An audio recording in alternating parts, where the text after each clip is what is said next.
रोजच्याच वापरातले apron आहे, त्याच्यामुळं आपण ॲप्रन समजून घेऊया.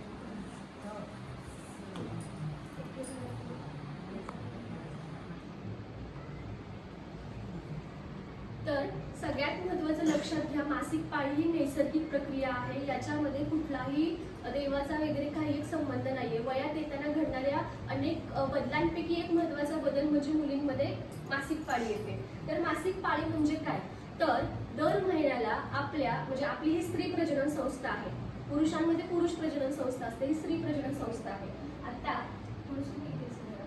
तर दर महिन्याला आपल्या शरीरामध्ये हे दोन बाजूला काय आहेत, तर हे आहेत अंडाशय. तर त्या अंडाशयामध्ये खूप सारे स्त्रीबीज असतात आणि गर्भाशय एक आपली तयारी करत असतं दर महिन्याला. त्या बदलांचा भाग म्हणजे एक रक्तवाहिन्यांचं अस्तर तयार करणं, जे मांसपेशीपासून पण बनलेलं असतं.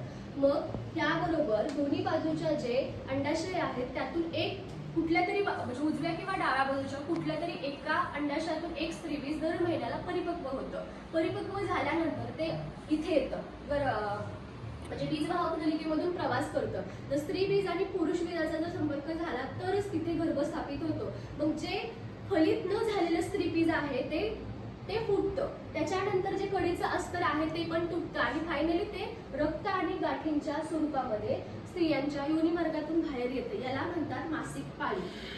आता याच्यामध्ये सांगा तुम्ही की कुठेतरी काही धार्मिकतेचा काही संबंध होता का? नाही. तर ते आपोआप गोष्टी घडतात.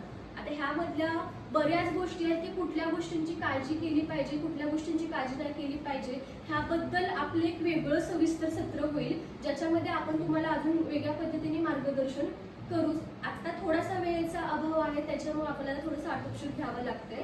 तर आता हे एक्सप्लेन केलं मी तुम्हाला सायकल, पण बऱ्याच गोष्टी त्याच्याबद्दल आपल्याला बोललं पाहिजे. ठीक आहे, सगळ्यांनी प्लीज ह्यांच्यासाठी एकदा